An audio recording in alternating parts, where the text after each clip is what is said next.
करता दया से तेरी हो सभी भव सागर से पार। निराकार साकार तू जग के पालनहार है बेअंत महिमा तेरी दाता ब्रह्मपार। परम पिता परमात्मा सब तेरी संतान। भला करो सबका प्रभु सबका हो कल्याण। भला करो सबका प्रभु सबका हो कल्याण। एक तू ही निरंकार मन विरूसित हो जाता है। करता भाव के आने से स्वच्छ निर्मल हो पाता है। अहंकार के जाने से ईर्ष्या द्वेष जलनीय भीतर के प्रदूषण है। इनसे छुटकारा मिलता है जब मिलते ज्ञानी जन है। स्वच्छ मन की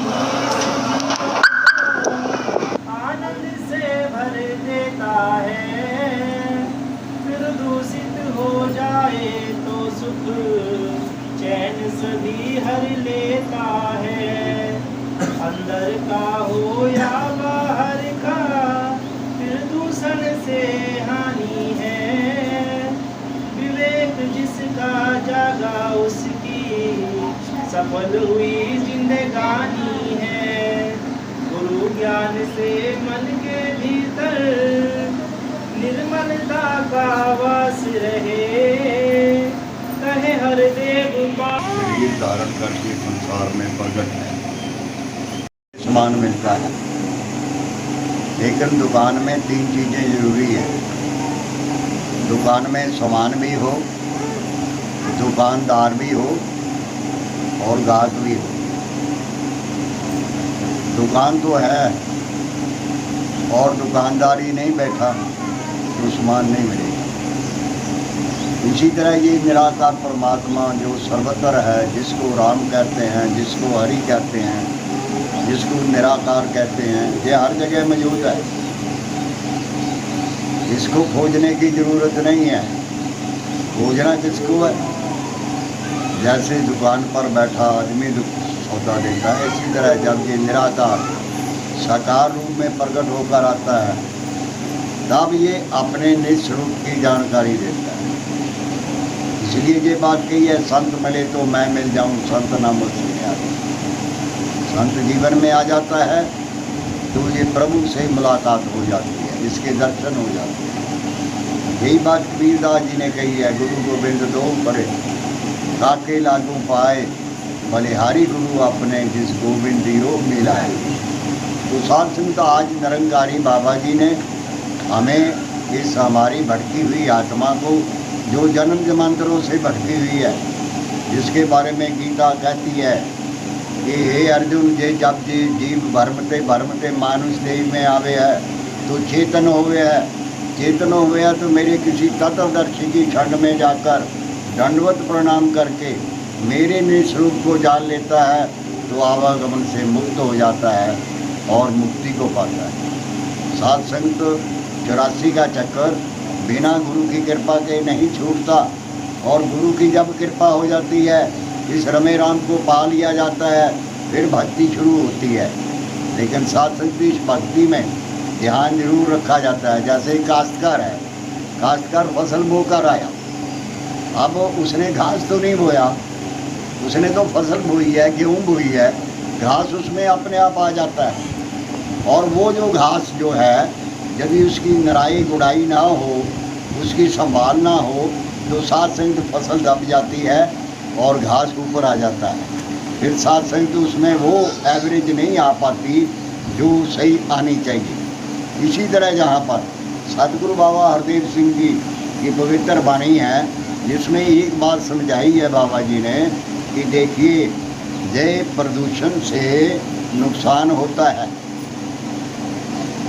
प्रदूषण क्या है? मेरे मन का अभिमान प्रदूषण है।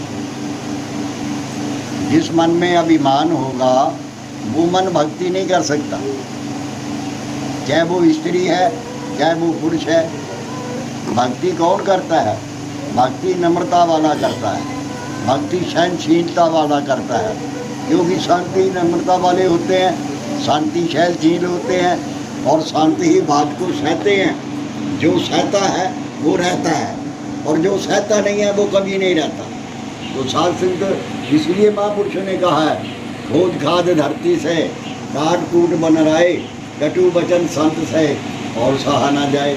यदि साध संत पत्नी का ऊंची आवाज़ या पति की ऊंची आवाज़ या भाई और बहन की ऊंची आवाज़, मैं निरंकारी हूँ, मैं अपने आप को महापुरुष कहलाता हूँ, मैं संत कहलाता हूँ, लेकिन बाद को मैं सहता ही नहीं, तो साध संत कर्म करके मैं निरंकारी नहीं हूँ। सिर्फ लेवल लग गया तो लेवल से तो बात नहीं बनती, साध संग बात तो कर्म से बनती है।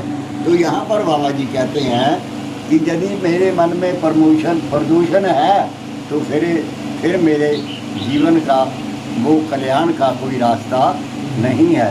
तो आगे भी ऐसे कहते हैं जी, स्वच्छ निर्मल हो पाता है अहंकार में जाने से। कहते हैं अहंकार से प्रदूषण आता है मन में और अहंकार निकल जाएगा तो साध संग फिर मन निर्मल हो जाएगा। इतिहास हुआ है इस बात का। रावण के मन में क्या था? अहंकार था। अहंकार के कारण ही उसने भगवान से टक्कर ले ली। जानता था कि ये ईश्वर है, ये समय का सदगुरु है, वो जानता था इस बात को, लेकिन फिर भी इतना अभिमान प्रबल हो गया कि उसने बजाय कदर करने की संत के उसके साथ टक्कर ले ली। साध संत इसी तरह हम भी यदि साध संत गुरुमत पे नहीं चलते, गुरु की बात को हम नहीं मानते, गुरु कहता है नफरत मत करो, गुरु कहता है निंदा मत करो, गुरु कहता है किसी से वैर मत करो, गुरु कहता है किसी से नफरत मत करो, सबसे प्यार करो। क्यों प्यार करो? कि ये सारा कुर्बा तो खुदा का है, सब में तो परमात्मा रहता है। सब घट रामा बोले रे, राम बिना कौन बोले रे। जब तक ये परमात्मा है शरीर में तब तक ही साध संगत मुक्ति है, जब तक ही साध संगत आनंद है, तब तक ही कदर है, तब तक ही साध संगत इंसान किसी का पिता है, इंसान किसी का पति है, इंसान किसी का रिश्तेदार है। और जैसे ही परमात्मा शरीर से निकल जाता है, जिसको हम आत्मा कहते हैं, तो साध संगत क्या रिश्ता है? कोई रिश्ता नहीं है।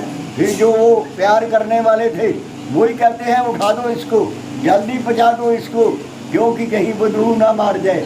साध संत 70 साल 80 साल 90 साल 100 साल 50 साल वो इंसान जिया और शरीर को साथ लेकर जी रहा। क्या बदबू आती है उसमें से? नहीं आती। क्यों नहीं आती? क्योंकि इसमें निर्मल और पवित्र आत्मा बैठी है।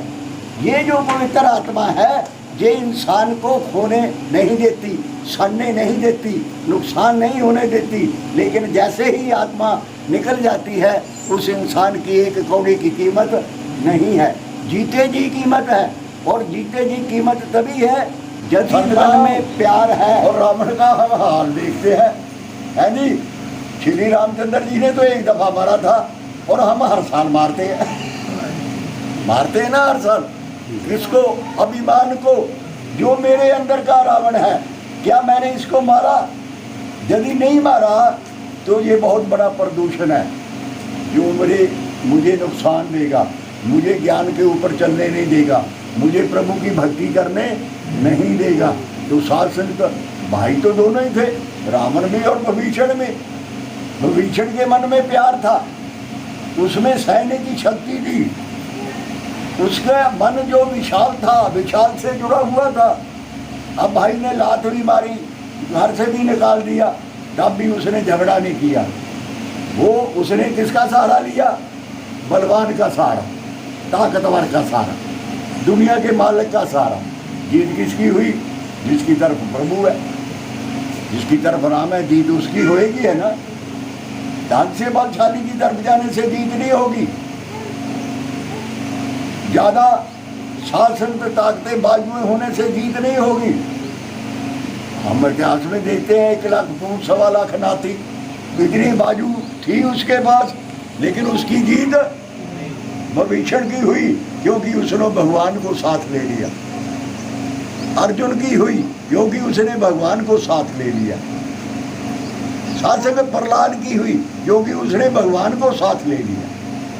हम भी भगवान को साथ रखेंगे तो हमारे मन में प्रदूषण जो है ये खत्म हो जाएगा।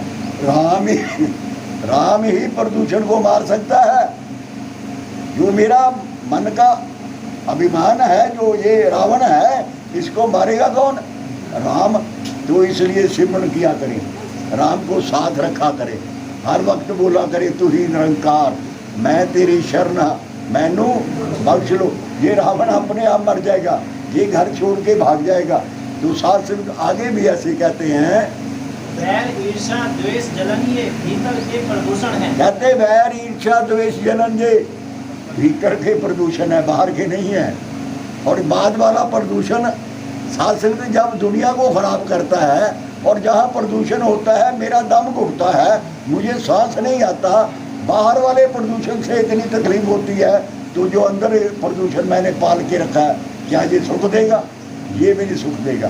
घर में ना देता है सुख, ना संसार में सुख देता है। घर में भी क्लेश रखता है और बाहर भी क्लेश रखता है। इसलिए इस प्रदूषण को खत्म करने की एक ही दुआ है, प्रभु का सिमरन। तो आगे भी ऐसे कहते हैं, इनसे छुटकारा मिलता है जब मिलते ज्ञानी जन हैं। कहते हैं इनसे तभी छुटकारा मिलता है जब संत महात्मा मिल जाते हैं, जब ज्ञानी जन मिल जाते हैं, क्योंकि उन्होंने प्रदूषण को खत्म किया हुआ होता है। शास्त्र गंदे पानी में यदि हम कपड़ा धोएं, साबुन भी लगाएं आलीशान, तो क्या वो साफ हो जाएगा? नहीं होगा। उसके लिए क्या चाहिए? साफ पानी चाहिए। इसी तरह जिनका मन साफ है, यदि उन संत महात्माओं का हम संग करेंगे तो साथ संगत मेरा प्रदूषण भी खत्म हो जाएगा। और यदि प्रदूषण वाले का ही संग करेंगे तो साथ संगत वो तो प्रदूषण और बढ़ देगा। निंदा चुगली का, ईर्ष्या का, बैर का, विरोध, वो तो ये कहेगा कि हुक्म सिंह जी ऐसे हैं, फलाने सिंह जी ऐसे हैं, वो तो ऐसे, वो प्रदूषण ही तो बढ़ रहा है जी। जो तारीफ करता है, गुणों की चर्चा करता है, वो है जी, आपको नींद नहीं आएगी सारी रात, क्योंकि आपने प्रदूषण ले आए घर में, और वो प्रदूषण जो है मन के अंदर वो चैन नहीं लेने दे रहा है जी। कि कोई बात नहीं, आज तो उसने बेइज्जती कर दी, मौका कभी आएगा मैं भी उसकी करूँगा, मैं भी उसे नहीं छोड़ूंगा। तो ये जो प्रदूषण है शास्त्र ये ना खुद अच्छा है और ना दूसरे को अच्छा रहने देता है। तो आगे भी ऐसे कहते हैं जी, अंदर का प्रदूषण हो, सतगुरु बाबा जी कह रहे हैं, चाहे बाहर का प्रदूषण हो, दोनों से नुकसान है। धूल भट्टी बाहर उड़ रही है तो साथ संग वो तन को गंदा करेगी, और मन में उड़ रही है तो वो मन को गंदा करेगी। अंदर वाली जो है वही इच्छा, वही बैर, वही विरोध, यही तो हवा प्रदूषण की है अंदर की। जब ये अंदर पनप रही है, ये जितनी अंदर ज़्यादा बढ़ जाएगी साथ संग उतना ही नुकसान होगा, और जितना बाहर का प्रदूषण ज़्यादा बढ़ जाएगा ये बाहर से भी नुकसान देगा। तो आगे भी ऐसे कहते हैं जी, अब विवेक जागा, उनकी सफल जिंदगानी हुई। अब विवेक कहाँ से मिलता है? कौन सी दुकान से मिलता है विवेक? साथ संग तो विवेक ये तो है नहीं कि हम कहीं और चल जाए तो वहाँ से विवेक मिलेगा। विवेक तो संत महात्माओं के संग मिलता है। बिन सत्संग विवेक ना हो। अब सत्य क्या है? सत्य ये ईश्वर है। अब ईश्वर का संग करेंगे तो तभी विवेक आएगा, है ना। ईश्वर का संग तो किया नहीं, इस सत्य का संग तो मैंने किया नहीं, मैंने तो रात दिन झूठ का संग किया, तो मेरे से अंदर विवेक कहाँ से जागेगा? हाँ, बुद्धि तो जाग सकती है, चतुराई तो जाग सकती है, सियानप तो जाग सकती है, हेरा फेरी की चालाकी तो जाग सकती है, लेकिन विवेक पैदा बिना सत्संग के नहीं होता। और जब तक विवेक नहीं होता तब तक इंसान बच नहीं सकता। बुद्धि नहीं बचा सकती, बचाने वाला विवेक होता है। वो निर्णय कर देता है विवेक कि ये काम करना है और ये नहीं करना। अब विवेक एक बहन को था, सतगुरु माता सुरेंद्र जी ने ये बात सुनाई। कॉलेज की लड़की है, क्लासमेट है, एक लड़की का जन्मदिन आया। अब जन्मदिन जब आया तो वो पार्टी तय हो गई। जिसका जन्मदिन था वो कहने लगी चलो मैं आपको सबको पार्टी दूंगी जन्मदिन की, क्लब में चलते हैं, वहाँ केक काटेंगे। क्लब में सारे चली गई, वहाँ केक काटा गया, वहाँ गीत हुए, डांस हुआ और उसके बाद भोजन वहाँ खाना था। उसके लिए टेबल लग गया और टेबल के ऊपर कांच के गिलास आ गए। सब उल्टे गिलास रख दिए पैरे ने और ला के बोतल बियर की रख दी। अब सर्व करने लगी, जिसका जन्मदिन था बांटने लग गई। अब सब लड़कियों ने गिलास सीधे कर दिए, एक लड़की ने नहीं किया। अब जब उसका नंबर आया तो उसे कह रही बहन तू भी नाम लेके तू भी गिलास सीधा कर। कह रही नहीं मैं नहीं करूँगी। कह रही क्यों, तू पीती नहीं? कह रहा नहीं ऐसी कोई बात नहीं। कह रही क्या बात, तुझे खुशी नहीं है मेरे जन्मदिन की? कह रही खुशी है, तभी तो मैंने केक कटवाया, तभी तो मैंने भजन गाए, तभी तो मैंने डांस किया। खुशी है तभी तो मैं आई थी, लेकिन मैं पीती नहीं हूँ। कहने लगी क्या बात, कसम खा रखी है? कह रही नहीं कसम भी नहीं खाई। कह रही फिर क्या बात है? कह रहे मेरे गुरु ने मना किया है। अब बुद्धि ने नहीं, वहाँ विवेक ने बचाया।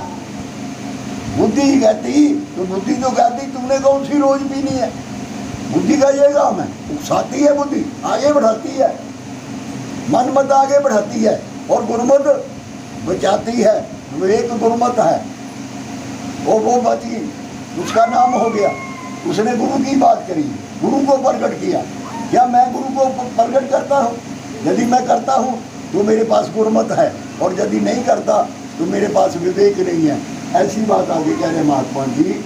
गुरु ज्ञान से मन के भीतर निर्मलता का वास रहे। गुरु ज्ञान से मन के भीतर निर्मलता का वास रहता है। गुरु का ज्ञान जब हो जाता है, समझ लग जाती है कि ये निराकार परमात्मा है और ये मेरे अंग संग है और ये बिना आंखों के देख रहा है, बिना कानों के सुन रहा है।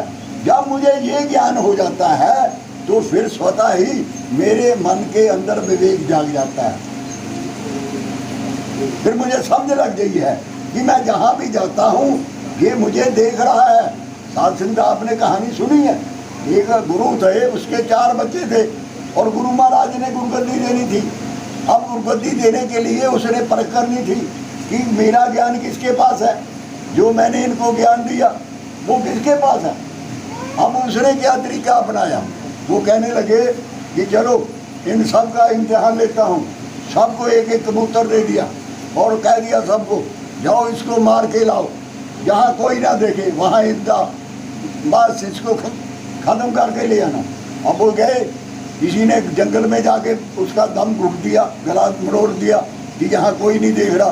किसी ने कमरे के अंदर दरवाजा बंद करके उसका गला घोट दिया, कोई नहीं देख रहा। किसी ने गुफा के अंदर अंधेरे गुफा में जाके उसका गला घोट दिया, कोई नहीं देख रहा। और एक सुबह से शाम तक घूमता रहा, वो जिंदा ही कबूतर ले आया गुरु महाराज के पास। कहा भैया आपने क्यों नहीं मारा, बाकी सारे मार लाए। अरे महाराज दुनिया का तो कोई इंसान नहीं देख रहा था, ना पशु ना परिंदा ना कोई पक्षी देख रहा था, लेकिन ये प्रभु तो देख रहा था। आपने कहा था जहाँ कोई ना देखे, और कोई तो नहीं देख रहा था लेकिन ईश्वर देख रहा था, इसलिए मैं कैसे मारता। साध संगत उसके मन में ज्ञान था, उसके मन में प्रभु के प्रति विश्वास था, उसके मन में प्रभु के प्रति श्रद्धा थी, उसके मन में गुरु के प्रति साध संगत डर था। डर ही भक्ति है, डर नहीं है तो भक्त नहीं है। हम बचपन की बात है, क्लास में पढ़ा करते थे, खूब बच्चे शोर मचाया करते थे। उनमें से एक बच्चा कहता, पीरियड से पहले बच्चे आ जाते थे, मास्टर लेट आता था थोड़ा। अब बच्चे शोर मचा रहे हैं, एक बच्चे ने मास्टर जी को देख लिया और उसने ऊंची आवाज में कहा अरे चुप जाओ मास्टर जी आ गए। सब ने उधर देखा, मास्टर नजर आ गया, सब शांत हो गए। अब क्या हुआ, जब देखा तब डरा पैदा हुआ, जब तक देखा नहीं डर नहीं पैदा हुआ।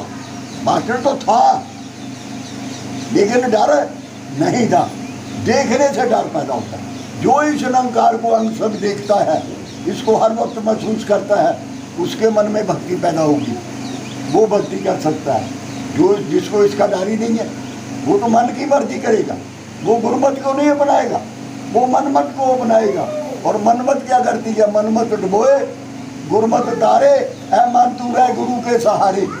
तो सहारा किसका लेना है? गुरु का लेना है। यदि प्रदूषण को खत्म करना है तो यहाँ पर भी यही बात कह रहे हैं जी, कहे हरदेव पावनता और उज्ज्वलता का वास रहे। कहे हरदेव पावनता का और उज्ज्वलता का। जहाँ ज्ञानी जनों का संग करेंगे, संत महात्माओं का संग करेंगे, पक्कों का संग करेंगे, इस ज्ञान के साथ हर वक्त रहेंगे तो मन में पावनता रहेगी, निर्मलता रहेगी, विशालता रहेगी, दया रहेगी, करुणा रहेगी, क्योंकि ये मेरे प्रभु के गुण हैं, ये सब इसी के गुण हैं।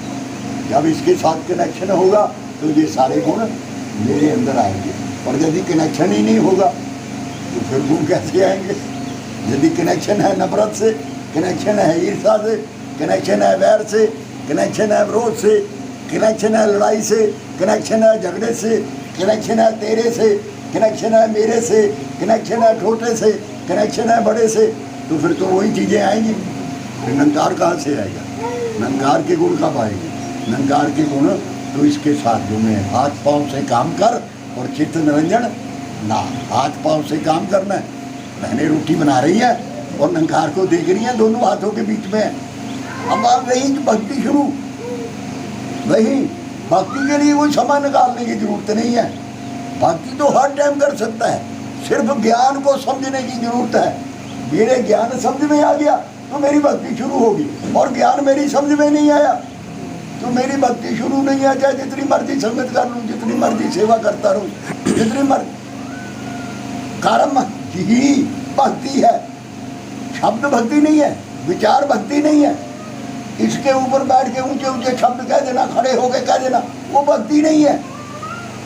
भक्ति है ज्ञान को समझना और समझ के इसके ऊपर चलना। जो गुरु आखे सो कुछ करना, कार कमाना सीखी है। गुरु सीखी क्या है? जो सदगुरु कहता है उस काम को करता जाओ, उसको कमाता जाऊँ, तो तभी गुरु से कहता, तभी भक्त है। और नहीं तो भक्त नहीं है। फिर मन की मर्जी करने वाला कहाँ भक्त होगा? जिसने मन की मर्जी करी उसके अंदर तो प्रदूषण ही रहेगा, उसका अंदर निर्मल मन कैसे होगा? है जी। और जिसका हुआ उसने कहा कबीरदास जी का मन निर्मल हुआ। भाई साहब संतोष सिंह जी जो संतोष सरोवर है आज बना हुआ, उनका मन निर्मल हुआ। जिनका मन निर्मल हुआ उन्होंने ये बात कही, अब मन निर्मल भया जैसे गंगा नीर, पाछे पाछे हर फिरे और आगे आगे चलिए। फिर ये हरि परमात्मा उस भक्त के पास आता है। सतगुरु ऐसे भक्त का सिमरन करता है। और हकीकत बात है, बाबा रामचंद्र जी कपूरथला वाले थे, बाबा अवतार सिंह जी ने टूर पे जाना था और अब बैठे कमरे में, वहाँ बाबा गुरबचन सिंह जी भी बैठे हैं और महात्मा भी बैठे हैं। बाबा अवतार सिंह जी ने मुझसे बात कही कि यदि बाबा रामचंद्र जी होते तो उनसे आशीर्वाद लेकर दास टूर पे जाता। सतगुरु भक्त से आशीर्वाद लेता है जो भक्त है। बाबा गुरबचन सिंह जी ने ये बात सुनी, रातों रात 450 किलोमीटर गाड़ी चला कर गए और सुबह ही दिन निकलते बाबा रामचंद्र जी को निरंकारी कॉलोनी लेकर आ गए। और जैसे बाबा अवतार सिंह जी ने देखा वो कहने लगे, बाबा जी आप कैसे? कहने लगे, मुझे भोला जी ले आए रात। अब भोला जी को भी आशीर्वाद मिला है जी। जो गुरु को मानता है गुरु, वो आप भी गुरु हो जाता है। जो गुरु को संत मानता है वो भी संत बन जाता है। जो गुरु को कुछ नहीं मानता वो भी कुछ नहीं रहता। ये सिर्फ मानने की जैसी भावना है वैसा ही फल मिलता है।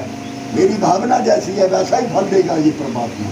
तो साथ संगत, अब यदि हम ऐसे बनेंगे तो साथ संगत हमारी भी पूजा होगी। ज्ञान तो उनके पास भी यही है और ज्ञान मेरे पास भी यही है। अब मैं इस ज्ञान का सही इस्तेमाल करता हूँ या अपनी मर्जी से करता हूँ, तो साथ संगत फिर फैसला तो मेरे ऊपर है। एक गीत आया करता था पहले, जब बाबा गुरबचन सिंह जी गुरपुरचंद सेंदा सतगुरे, हर मोड़ तो कहता बच कड़े, इधर 15 तो इधर टूया। कह रहा इधर तो समतल है जमीन गुरमत के रास्ते पे और इधर गड्ढे गड्ढे हैं। अब तुम मनमत वाले रास्ते को बनाना है या गुरमत वाले को अपनाना है। ज्ञान लेने के बाद तेरी मर्जी अपनी है। गुरमत वाले को अपनाएगा तो 84 से बच जाएगा, और मनमत वाले में को अपनाएगा तो फिर 84 में जाएगा। अब तूने फैसला करना है। तो यही बाबा जी हमें समझाने की कृपा कर रहे थे। कृपा करो, ये जितने भी शब्द हैं, जितने आपके लिए जरूरी हैं, उतने ही दास के लिए भी जरूर है। दास के जीवन में भी ये कर्म रूप में शासन समाज है। दास आपके लिए अरदास करता है। सतगुरु माता जी, सब हम आपके भक्त हैं, जैसे भी हैं आपके हैं। आपने कृपा करनी है, अपनी भक्ति देनी है, बुराई से बचाना है, अच्छाई के साथ हमारा नाता जोड़ना है, और हर वक्त तेरे चरणों में बैठकर तेरी इबादत करते रहें, तेरी बंदगी करते रहें। साथ सभी प्यार से बोलना। तेरी ओट सहारा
निरंकार